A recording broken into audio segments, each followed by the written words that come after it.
साधारण मनुष्यों की तरह शाहजहांपुर के डिस्ट्रिक्ट इंजीनियर सरदार शिव सिंह में भी भलाइयाँ और बुराइयाँ दोनों ही वर्तमान थीं। भलाई यह थी कि उनमें यहाँ न्याय और दया में कोई अंतर न था। बुराई यह थी कि वह सर्वथा निर्लोभ और निस्वार्थ थे। भलाई ने मातहतों को निडर और आलसी बना दिया था। बुराई के कारण उस विभाग के सभी अधिकारी उनके जान के दुश्मन बन गए थे। प्रातः काल का समय था। वे किसी पुल की निगरानी के लिए तैयार खड़े थे, मगर साइस अभी तक मीठी नींद ले रहा था। रात को उसे अच्छी तरह सहेज दिया था कि पाँव फटने से पहले गाड़ी तैयार कर लेना। लेकिन सुबह भी हुई, सूर्य दर्शन भी दे दिए, शीतल किरणों के में गर्मी भी आ गई, पर साइद की नींद अभी तक नहीं टूटी। सरदार साहब खड़े खड़े थककर कुर्सी पर बैठ गए। साइस तो किसी तरह जागा, परंतु अर्दली के चपरासियों का पता नहीं। जो महाशय डाक लेने गए थे, वे एक ठाकुर द्वारा में घड़े चरणामृत की परीक्षा कर रहे थे। जो ठेकेदार को बुलाने गए थे, वे बाबा रामदास के सेवा में बैठे गांजे का दम लगा रहे थे। धूप तेज होती जाती थी। सरदार साहब झुंझलाकर मकान में चले गए और अपनी पत्नी से बोले, इतना दिन चढ़ गया, अभी तक एक चपरासी का भी पता नहीं। इनके मारे तो मेरे नाक में दम हो गया है। पत्नी ने दीवार की ओर देखकर दीवार से कहा, यह सब उन्हें सिर चढ़ाने का फल है। सरदार साहब चिढ़कर बोले, क्या करूं, उन्हें फांसी दे दूं? सरदार साहब के पास मोटर कार का तो कहना ही क्या, कोई फिटन भी ना थी। वह अपने इक्के से ही प्रसन्न थे, जिसने उनके नौकर चाकर अपनी भाषा में उड़न खटोला कहते थे। शहर के लोग उसे इतना आदर सूचक नाम न देकर छड़का कहना ही उचित समझते थे। इस तरह सरदार साहब अन्य व्यवहारों में भी बड़े मितव्ययी थे। उनके दो भाई इलाहाबाद में पढ़ते थे। विधवा माता बनारस में रहती थी। एक विधवा बहन भी उन्हीं पर अवलंबित थी। इसके सिवा कोई गरीब लड़कों की छात्रवृत्तियां भी देते थे। इन्हीं कारणों से वे सदा खाली हाथ रहते। यहाँ तक कि उनके कपड़ों पर भी इस आर्थिक दशा के चिन्ह दिखाई देते थे।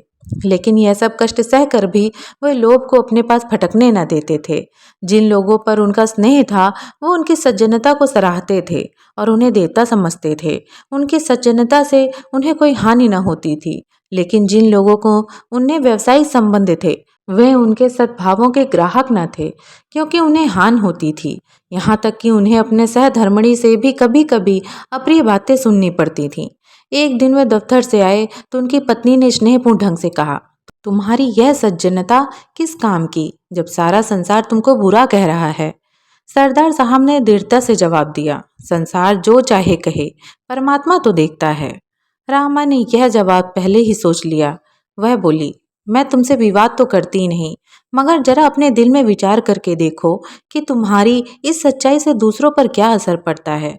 तुम तो अच्छा वेतन पाते हो, तुम अगर हाथ न बढ़ाओ तो तुम्हारा निर्वाह हो सकता है, रूखी रोटियां मिल ही जाएंगी। मगर ये 10-10, 5-5 रुपए के चपरासी मुहर्रिर दफ्तर बेचकर कैसे गुजारा करेंगे?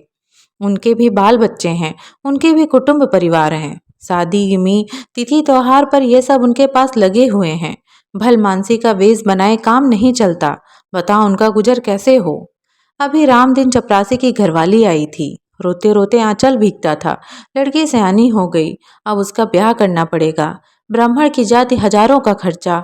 बताओ उसके आंसू किसके सिर पड़ेंगे? ये सब बातें सच्ची थीं। इनसे सरदार साहब को इनकार नहीं हो सकता था। उन्होंने स्वयं इस विषय में बहुत कुछ विचार किया था। यही कारण था कि वह अपने मातहतों के साथ बड़ी नरमी का व्यवहार करते थे। लेकिन सरलता और शालीनता का आत्मिक गौरव चाहे जो हो, उनका आर्थिक मोल बहुत कम है। वो बोले, तुम्हारी बातें सब यथार्थ है, किंतु मैं विवश हूँ, अपने नियमों को कैसे तोड़ूं? यदि मेरे वश चले तो मैं उन लोगों का वेतन बढ़ा दूं, लेकिन यह नहीं हो सकता। मैं खुद लूट मचाऊं और उन्हें लूटने दूं। रामा ने व्यंग्यपूर्ण शब्दों से कहा, तो क्या यह हत्या किस पर पड़ेगी?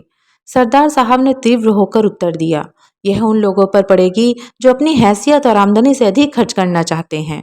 अर्दली बनकर क्यों वकील के लड़के से लड़की ब्याहने को ठानते हैं? दफ्तरी को यदि टहलुए की जरूरत हो तो यह किसी पाप कार्य से कम नहीं। मेरे साइज की स्त्री अगर चांदी के सिल गले में डालना चाहे तो यह उसकी मूर्खता है। इस झूठी पढ़ाई का उत्तरदाता मैं नहीं हो सकता। इंजीनियरों का ठेकेदार से कुछ ऐसा ही संबंध है जैसे मधुमक्खियों का फूल से। अगर वे अपने नियत भाग से अधिक पाने की चेष्टा न करें तो उनसे किसी और को शिकायत नहीं हो सकती। यह मधुरस कमीशन कहलाता है। रिश्वत लोक और परलोक दोनों में सर्वनाश कर देता है। उसमें भय है, चोरी है, बदमाशी है, मगर कमीशन एक मनोहर वाटिका है जहाँ न मनुष्य का डर है न परमात्मा का भय। यहाँ तक कि वह आत्मा की छिपी हुई चुटकियों का भी गुजर नहीं है। और कहाँ तक कहें, उसकी ओर बदनामी आंख भी नहीं उठा सकती। यह वह बलिदान है जो हत्या होते हुए भी धर्म का एक अंश है। ऐसी व्यवस्था में यदि सरदार सिंह जी अपने उज्जवल चरित्र को इस धब्बे से साफ रखते हैं और उस पर अभिमान करते हैं तो क्षमा के पात्र थे। मार्च का महीना बीत रहा था। चीफ इंजीनियर साहब जिले में मुआयना करने आ रहे थे, मगर अभी तक इमारतों का काम अपूर्ण था। सड़कें खराब हो रही थी। ठेकेदारों ने मिट्टी और कंकड़ भी नहीं जमा किए थे। सरदार साहब रोज ठेकेदारों को ताकीद करते थे, मगर इसका कुछ फल न होता था। एक दिन उन्होंने सबको बुलाया। वो कहने लगे, तुम लोग क्या यही चाहते हो कि मैं इस जिले में बदनाम होकर रह जाऊं? मैंने तुम्हारे साथ कोई बुरा सलूक नहीं किया। मैं चाहता तो आपसे काम छीनकर खुद करा लेता, मगर मैंने आपको हानि पहुंचाना उचित न समझा। उसकी मुझे यह सजा मिल रही है। खैर, ठेकेदार लोग यहाँ से चले तो बातें होने लगी। मिस्टर गोपाल दास बोले, अब आटे दाल का भाव मालूम हो जाएगा। शहबाज खां ने कहा, किसी तरह इसका जनाजा निकले तो यहाँ से। सेठ चुन्नी लाल ने फरमाया, इंजीनियर से मेरी जान पहचान है, मैं उसके साथ काम कर चुका हूँ, वह उन्हें खूब लथाड़ेगा। इस पर बूढ़े हरिदास ने उपदेश दिया, यारो, स्वार्थ की बात है, नहीं तो सच यह है कि यह मनुष्य नहीं देवता है। भला और नहीं तो साल भर में कमीशन के 10,000 तो होते होंगे। इतने रुपयों को ठीकरे की तरह तुच्छ समझना क्या कोई सहज बात है? एक हम हैं, कौड़ियों के पीछे ईमान बेचते फिरते हैं। जो सज्जन पुरुष हमसे एक पाई का रवादार न हो, सब प्रकार के कष्ट उठाकर भी जिसकी नीयत डवाडोल न हो, उसके साथ ऐसा नीच और कुटिल बर्ताव करना पड़ता है। इसे अपने अभाग्य के सिवा और क्या समझें? शहबाज खान ने फरमाया, हाँ, इसमें तो कोई शक नहीं है कि यह शख्स नेकी का फरिश्ता है। सेठ चुन्नीलाल ने गंभीरता से कहा, खां साहब, बात तो वही है जो तुम कहते हो, लेकिन किया क्या जाए? नेक नियति से तो काम नहीं चलता। यह दुनिया तो छल कपट की है। मिस्टर गोपाल दास बीए पास थे। वे गर्व के साथ बोले, इन्हें जब इस तरह रहना था तो नौकरी करने की क्या जरूरत थी? यह कौन नहीं जानता कि नीयत को साफ रखना अच्छी बात है, मगर यह भी तो देखना चाहिए कि दूसरों पर क्या असर पड़ता है। हमको तो ऐसा आदमी चाहिए जो खुद खाए और हमें भी खिलाए, खुद हलवा खाए, हमें रूखी रोटियां ही खिलावे। वह अगर 1 रुपया कमीशन लेगा तो उसकी जगह 5 का फायदा कर देगा। इन महाशय को यहाँ क्या है, इसलिए आप जो चाहें कहें, मेरी तो अभी इनसे निभ नहीं सकती। शहबाज खां बोले, हाँ, नेक और पाक साफ रहना जरूर अच्छी चीज है, मगर ऐसी नेकी से क्या जो दूसरों की जान ले ले। बूढ़े हरिदास की बातों की जिन लोगों ने पुष्टि की थी, वे सब गोपाल दास की हाँ में हाँ मिलाने लगे। निर्मल आत्माओं में सच्चाई का प्रकाश, जुगनू की चमक है। सरदार साहब के एक पुत्री थी। उसका विवाह मेरठ के एक वकील के लड़के से ठहरा था। लड़का होनहार था, जाति कुल का ऊंचा था। सरदार साहब ने कई महीनों की दौड़ धूप में इस विवाह को तय किया था और सब बातें तय हो चुकी थी। केवल दहेज का निर्णय नहीं हुआ था। आज वकील साहब का एक पत्र आया, उसमें इस बात का भी निश्चय कर दिया, मगर विश्वास, आशा और वचन के बिल्कुल प्रतिकूल। पहले वकील साहब ने एक जिले के इंजीनियर के साथ किसी प्रकार का ठहराव व्यर्थ समझा, बड़ी सस्ती उदारता प्रकट की, इस लज्जित और घृणित व्यवहार को खूब आंसू बहाए। मगर जब ज्यादा पूछताछ करने पर सरदार साहब के धन वैभव का भेद खुल गया, तब दहेज का ठकराना अवश्य हो गया। सरदार साहब ने आकंसित हाथों से पत्र खोला। 5,000 रुपए से कम पर विवाह नहीं हो सकता। वकील साहब को बहुत खेद और लज्जा थी कि वे इस विषय में स्पष्ट होने पर मजबूर किए गए, मगर वे अपने खानदान के कई बूढ़े कुर्राट, विचारहीन, सौदार्थ महात्माओं के हाथों बहुत तंग थे। उनका कोई वंश न था। इंजीनियर साहब ने एक लंबी सांस खींची। सारी आशाएं मिट्टी में मिल गई। क्या सोचते थे, क्या हो गया? विकल होकर कमरे में टहलने लगे। उन्होंने जरा देर पीछे पत्र को उठा लिया और अंदर चले गए। विचार कि यह पत्र रमा को सुनावे, मगर फिर ख्याल आया कि यहाँ सहानुभूति की कोई आशा नहीं। क्यों अपनी निर्बलता दिखाऊं, क्यों मूर्ख बनूं? वह बिना बातों के बात ना करेगी। यह सोचकर वे आंगन से लौट गए। सरदार साहब स्वभाव के बड़े दयालु थे, मगर कोमल हृदय आपत्तियों में स्थिर नहीं रह सकता। वो दुख और ग्लानि से भरे हुए सोच रहे थे कि मैंने ऐसे कौन से बुरे काम किए हैं जिनका मुझे यह फल मिल रहा है। वर्षों की दौड़ धूप के बाद जो कार्य सिद्ध हुआ था, एक क्षण मात्र में नष्ट हो गया। अब वह मेरी सामर्थ्य से बाहर है, मैं उसे नहीं संभाल सकता। चारों ओर अंधकार है, कहीं आशा का प्रकाश नहीं, कोई मेरा सहायक नहीं। उनके नेत्र सजल हो गए। सामने मेज पर ठेकेदारों के बिल रखे हुए थे। वे कई सप्ताह से यूं ही पड़े थे। सरदार ने उन्हें खोल कर भी ना देखा था। आज इस आत्मिक ग्लानि और नराशे की अवस्था में उन्होंने इन बिलों की संतुष्ट आंखों से देखा। जरा से इशारे पर ये सारी कठिनाइयां दूर हो सकती हैं। चपरासी और क्लर्क केवल मेरी संपत्ति के सहारे सब कुछ कर लेंगे। मुझे जबान हिलाने की भी जरूरत नहीं, ना मुझे लज्जित ही होना पड़ेगा। इन विचारों पर इतना प्राबल्य हुआ कि वे वास्तव में बिलों को उठाकर गौर से देखने और हिसाब करने लगे। उनमें कितनी निकासी हो सकती है। मगर शीघ्र ही आत्मा ने उन्हें जगा दिया। आह, मैं किस भ्रम में पड़ गया हूँ। क्या उस आत्मिक पवित्रता को, जो मेरी जन्म भर की कमाई है, केवल थोड़े से धन पर अर्पण कर दूं?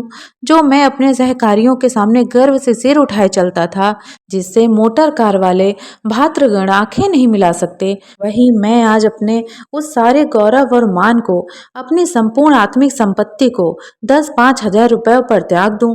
ऐसा कदापि नहीं हो सकता। अब उसके विचार को परास्त करने के लिए, जिसने क्षण मात्र के लिए उन पर विजय पा ही ली थी, वो उस सुनसान कमरे में जोर से ठठा कर हंसे।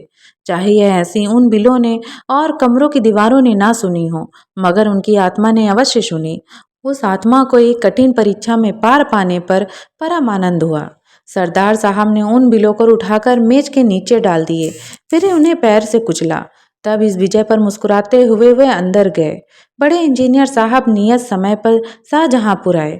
उसके साथ सरदार साहब का दुर्भाग्य भी आया। जिले के सारे काम अधूरे पड़े हुए थे। उनके खान सामा ने कहा, हुजूर, काम कैसे पूरा हो? सरदार साहब ठेकेदारों को बहुत तंग करते हैं। हेड क्लर्क ने दफ्तर के हिसाब को भ्रम और भूलों से भरा हुआ पाया। उन्हें सरदार साहब की तरफ से ना कोई दावत दी गई, ना कोई भेंट। तो क्या वे सरदार साहब के नातेदार थे जो गलतियां ना निकालते? जिले के ठेकेदारों ने एक बहुमूल्य डाली सजाई और बड़े इंजीनियर साहब की सेवा में लेकर हाजिर हुए। वो बोले, हुजूर, चाहे गुलामी को गोली मार दे, मगर सरदार साहब का अन्याय अब नहीं सहा जा सकता। कहने को तो कमीशन नहीं लेते, मगर सच पूछिए तो जान ले लेते हैं। चीफ इंजीनियर साहब ने मुआने की किताब में लिखा, सरदार शिव सिंह बहुत ईमानदार आदमी हैं। उनका चरित्र उज्जवल है, मगर वे इतने बड़े जिले के कार्य का भार नहीं संभाल सकते। परिणाम यह हुआ कि वे एक छोटे से जिले में भेज दिए गए और उनकी दर्जा भी घटा दिया गया। सरदार साहब के मित्रों और स्नेहियों ने बड़े समारोह में एक जलसा किया। उनमें उनकी धर्मनिष्ठा और स्वतंत्रता की प्रशंसा की। सभापति ने सज्जन नेत्र होकर कंपित स्वर में कहा, सरदार साहब के वियोग का दुख हमारे दिल में सदा खटकता रहेगा। यह घाव कभी ना भरेगा। मगर फेयरवेल डिनर में यह बात सिद्ध हो गई कि स्वादिष्ट पदार्थों के सामने वियोग का दुख दुस्सह नहीं। यात्रा का सामान तैयार था। सरदार साहब जलसे से आए तो रामा ने उन्हें बहुत उदास और मलिन मुख से देखा।